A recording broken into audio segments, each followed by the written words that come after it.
You are watching an online intensive, The Dance of the Eye and the Hand, Introduction to Color, Lesson 2. Let's begin this lesson with a simple crocus, using one brush and one color with a little bit of water to make a gradient in the ink. So if we start with our brush just a little bit damp, and I'm going to take a little bit of tissue just to take a little bit of that moisture out. I'm going to pick up some indigo, and I can either do this from these freshly squeezed, or I can go into my, if I'm working from dry, do the same thing and just mix, bring it to the dish, get some more, bring it to the dish.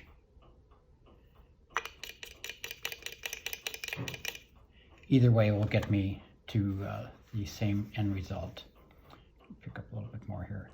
So I'm mixing it primarily in the tip, but going a little bit, probably halfway up the brush. And again, I'm just going to take a little more moisture out of there and put in a little more pigment.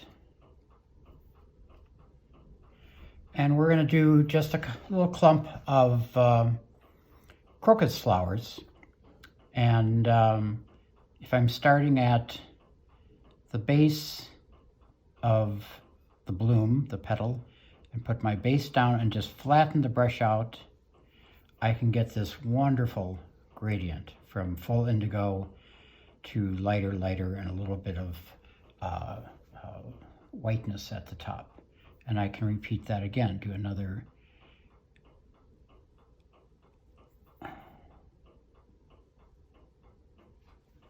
and do my blooming crocus. Do another one a little bit higher. Again, I'm starting with the weight, or where the most of the ink is at the base. Press, lift, and then just a couple of side petals. And the longer you wait, the more the brush is going to mix itself, and more it's just going to blend into one steady or continuous gradient. If you still want to keep it quite light, just put a little bit of water in the base of the brush, and you should be able to restore that gradient. Let's do another one here. Again, working from the bottom. Press, and then top down, coming down. So those are our buds. Then I'm going to wash my brush out, and I can still use some of this indigo, but also going to add a little bit of stone green to it, some more of my indigo, and just a little bit of yellow. And mixing that all in my brush. And with that, I'll do some of the branches, which are pretty grass-like.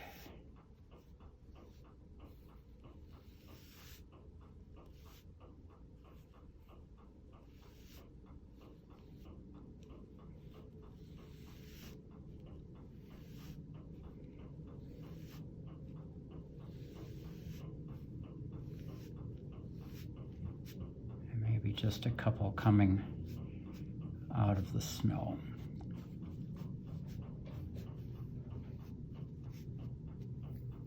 So there, taking one color of ink, mixing it halfway in and letting the base be water, I can make several tones of color at once. So that's our first one. Now let's do some tulips. We will use tulips as a way to demonstrate loading two colors at once on a brush to get a mix of tones and colors. So for the tulips, I'm going to start with a fresh brush again. Get some water in it, so I have a base of water in it. Take a little bit of that out. Now what I want to do is do a base of yellow. So I'm going to mix that fairly high into the brush. I don't want it to be too white at the base. I want it to be pretty well mixed all the way through with some yellow. And take a little bit of that moisture out, mix it a little bit again. I have a pretty good yellow here. Let's get a little bit more. Then what I'm going to do is add a second color.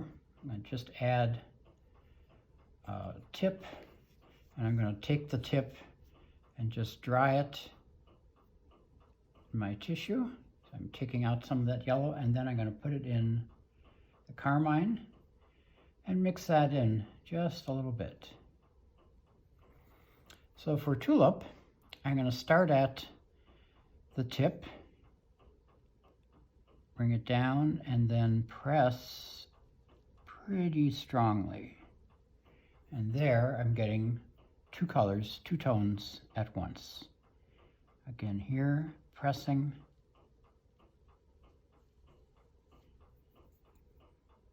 And I can refresh that if I need to, just put a little more red in. And one more. So that's my first tulip. Now, as I do this, it's going to continue to mix, and I'm wanting to still keep the yellow as primary, so I'll wash this out and start fresh again with my yellow. And again, mix that high into the brush. Take out some of that water at the base, and then squeeze the tip. Put just a little bit of carmine at that tip, and let's do another one here.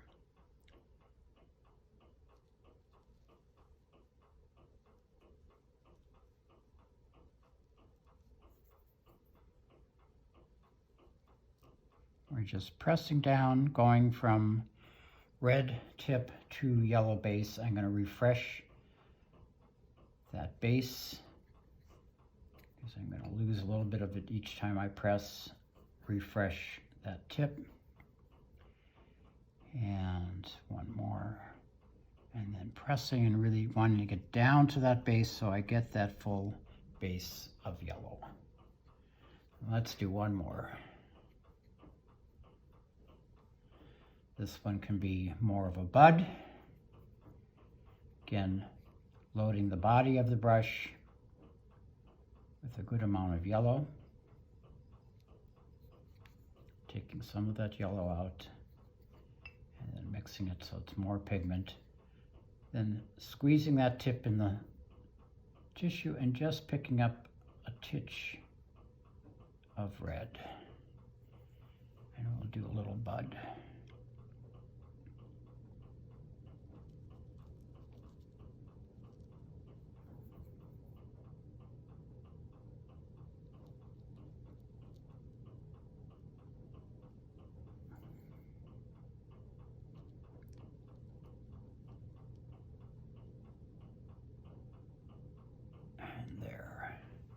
So there we have getting two colors in one brush stroke, loading base color first, and then you could add it to the tip. You could add the second color at the base. You could add it on one side just to get a variation. Let's wash this out, and then we'll do some stems.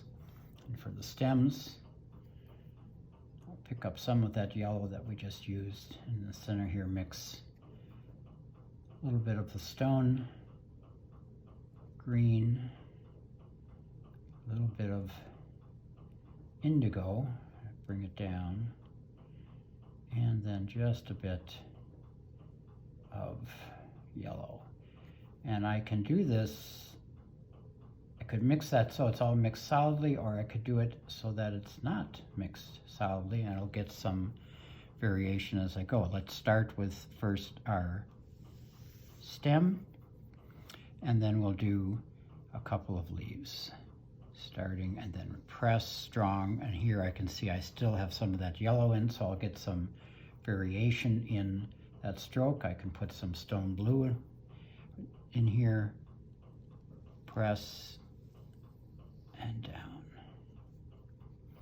And when this dries, I'll get a nice, there'll be some weight from the stone color, and then that yellow and indigo is more translucent. So I'll mix up a little bit more of this.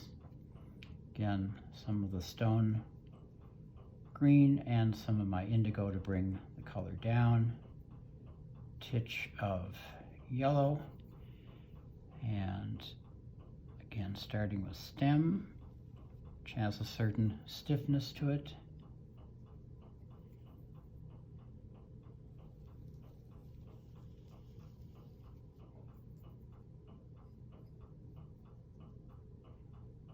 Mix up a little bit more.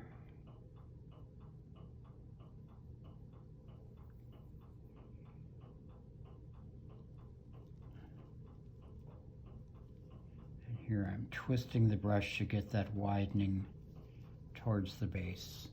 So just turning it as I go. Okay, and let's do one more set of stems and leaves. Again, starting with the stalk.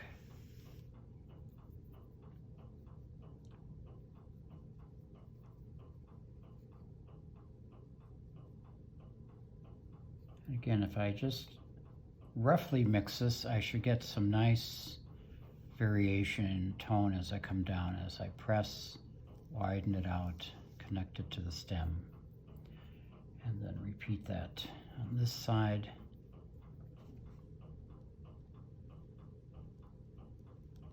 Brush is a little bit dry, so I'll just slow down, really let that press go, get some very nice flying white, and there I have a sweet little bouquet of tulips on this chilly February morning. So that's our introduction to both loading and mixing on a brush. I'd say let's try the crocus, try the tulips, and then I'll come back and demonstrate doing the basic ink work for our more advanced landscape. Let's give this a try. Now we'll move on to begin the landscape that we'll use for the rest of this series. It's a simple landscape by Shen Zhou, and we'll look at how to deconstruct it so we can get the foundation of the ink work down before we start any color. In order to prepare us to do this complete landscape, I am using a double-sized sheet. You could use it on a half sheet too, but if you do have a big sheet, it's easier if you work bigger to play with the color. We look at a completed landscape. What we need to do mentally is start removing from the last things put in place to the things before that, the things before that. So in this case, some of the last pieces done would have been beyond the inscription, the black dots, and the color. So you remove the green, you remove the burnt sienna or the browns, some of the yellows, just mentally lift that off. What you get left with would be these 4 trees and their outlines, black dots around them, these rocks and their outlines, and then there are some houses. There's an outline here. There's some gray going across, some gray, more rock outlines, some shading lines, and that'll be about it. And we'll do all of that with ink and gray ink, let that dry, and then we'll come back and work on basically the greens for today, and then next week or next time add more layers of color to it. So let's get started. So whatever size of paper I'm using, if I look at the model, I can see those trees are in the lower quadrant. When they're fleshed out, they are really barely over halfway up the sheet, so you really want to keep those tight. And in this corner, this foreground ground line is probably about 1/4 of the way at its height. And then the distant mountains are way at the top, probably 1/3 of the way down. So try to keep those proportions because that middle space is going to be important for the composition. I'm starting with a fresh brush. I have ink here.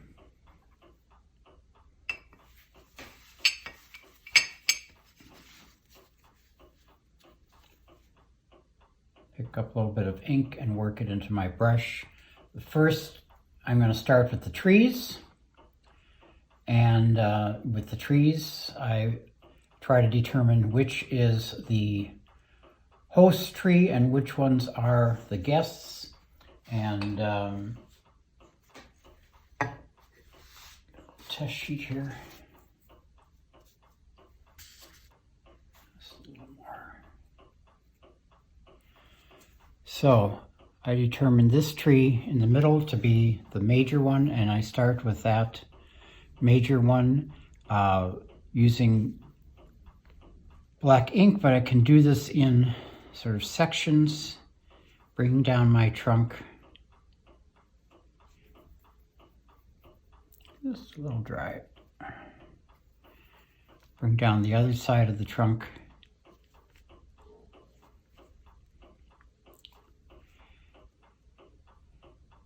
And these trees, the outlines, even though they'll be obscured, they need to be strong because they're holding up the rest of the painting. Now I've done that complete tree, and these at least the first two are just trunks and no branches. Then I'm going to add a little more ink to my brush and add the first level of dots to this tree. And these are pretty, I would say pretty big, juicy. They're not all connected at this point because you'll be adding more layers.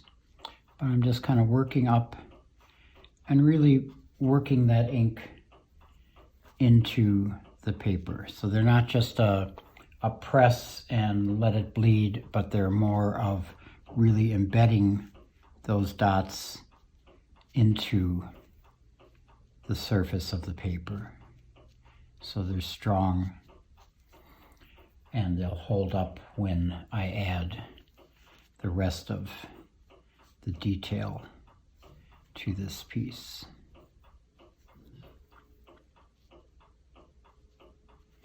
So that's my first tree.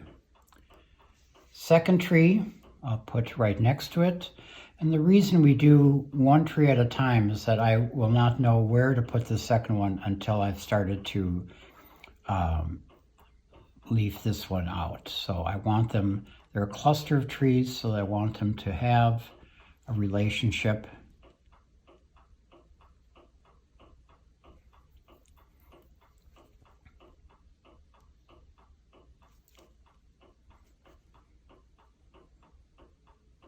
They're shoreline trees, so they've probably weathered some storm.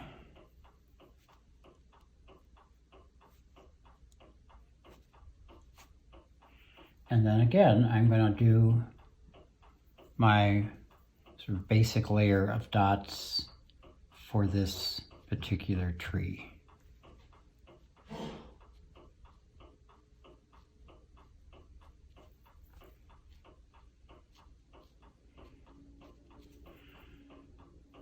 And as we have explored in other lessons, that what we're doing now is creating the bones of this composition. And knowing that color is not a foundational thing, it is something that is added actually in some ways fairly late in the process. So if you don't have the structure, your color is not going to be adequate. Color is not structural, it is more of a surface. So now this third tree, coming over, leaning a little bit to the right.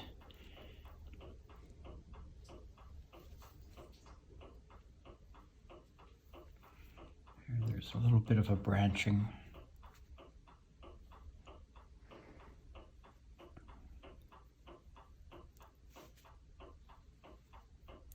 And then again adding my first layer of dots. I want to avoid anything that looks like a pattern or a line, a row. Just really want it to be natural, but also showing us the structure that we might not see. So behind this branch, I know there's more branching going on, and this goes up quite some distance.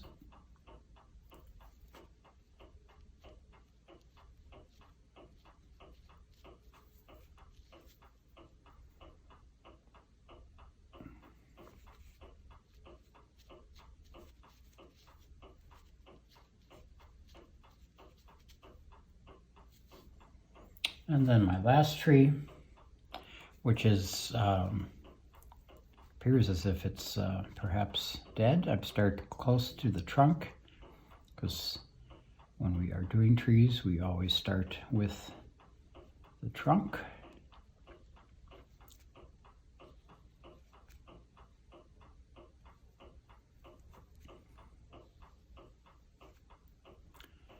And then this is a slight branching. And then a big branch coming out here.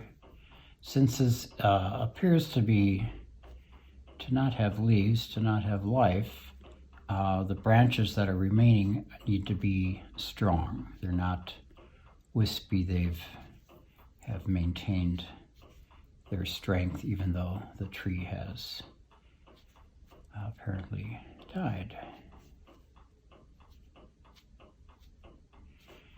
And again, I want to put really some strong energy into these.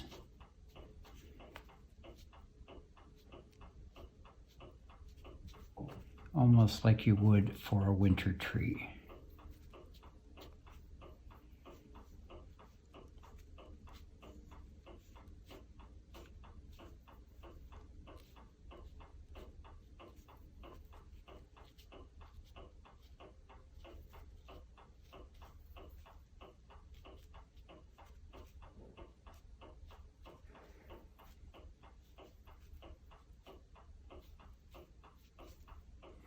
So that's the structure for our basic trees. Now I'm going to add the outline for these rocks. And to do that, I'm going to make a gray. So I've just put a little bit of water in a mixing dish, washing my brush out, drying my brush, loading just the tip, and then testing. And I want it a little bit darker than that. So I want a gray, but I don't want it too gray. Because these rocks we're going to do some shading and put some dots on top of them, but you want the outline to still be strong. So I'll start with this rock that, if I mentally remove all of those dots and shading lines, I can see this is the one that's in the front. And I start at the top, go down one side, and then the other. Do my next rock. Do the one that's behind this tree. One over here.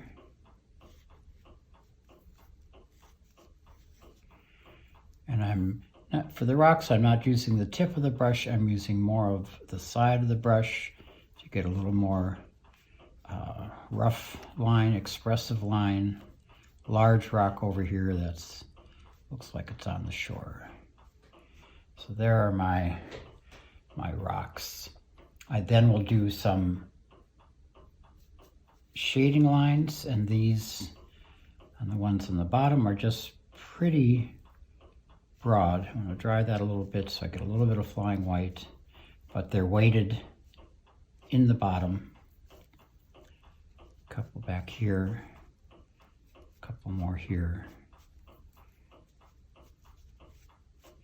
And then the ones on this last rock are horizontal. So part of what is required is not only removing mentally the layers, but also looking at what is the detail, what is the direction it's going. Now I have a horizon line that runs just below this branch, comes up, hits the top, and over. And then beyond, I have a couple little houses, and I can use the same gray to float in these roof lines and a wall. And then there's another one behind it.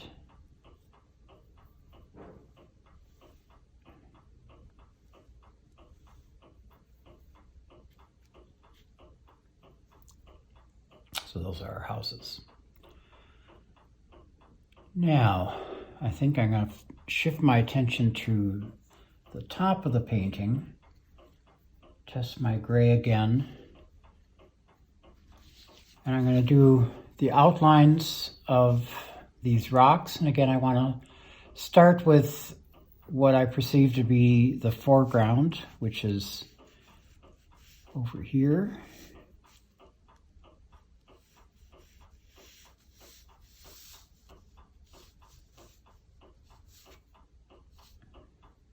And again, using more of the side of the brush than, say, the tip or the point.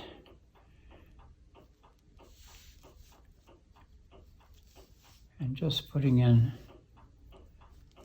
simply the outlines.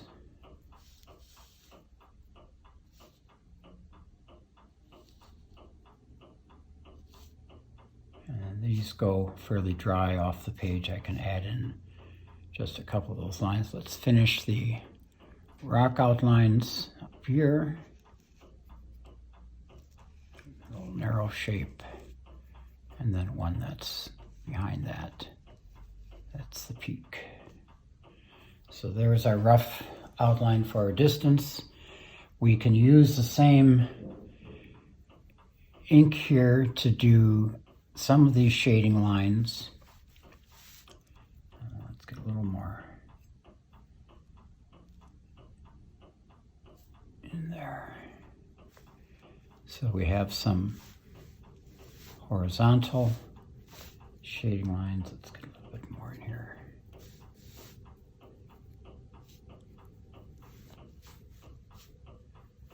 These are more traditional, just going to the base. A couple of loose ones over here. Some broad lines. Then on these rocks, we have, once again, these sort of horizontal shading lines.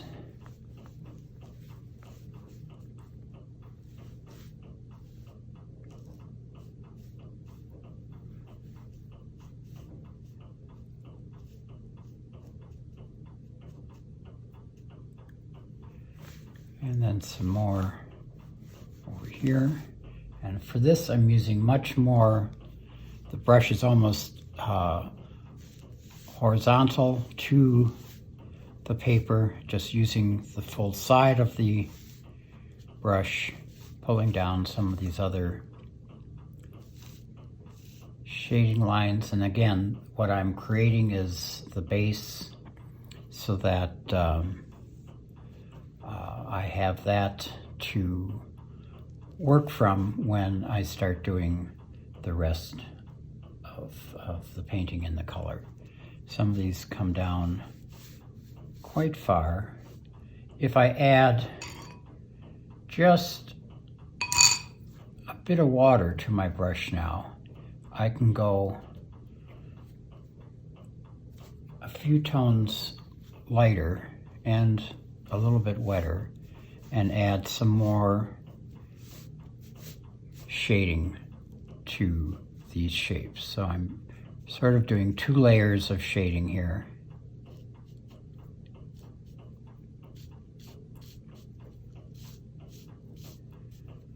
And some of this is really quite dry and quite light, just beginning to get some of the lines in the water. And this is just sort of setting up some structure to the piece. And I can now shift my focus down here and do a similar treatment in looking at some of these shading in the texture here. Some of these are darker at the front, but they're really sort of large and somewhat vague lines to create the foreground, almost indicating some maybe hills or mounds. I'll go a little bit lighter again, adding a little more detail and shape.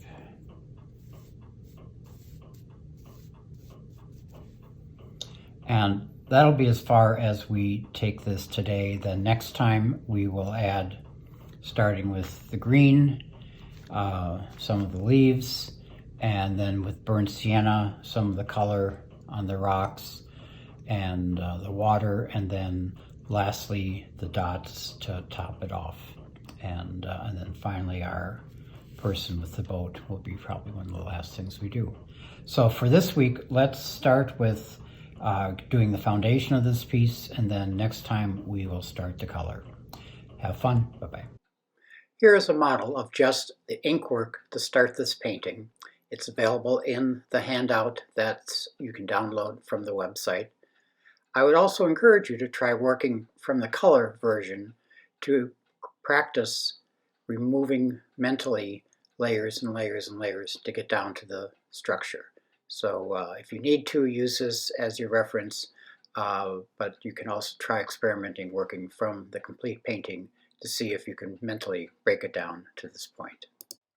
Before you go, please note there's a PDF on the website for each lesson containing the models for each lesson and supplementary material for each lesson. You have been watching Distance Learning from Laughing Waters Studio.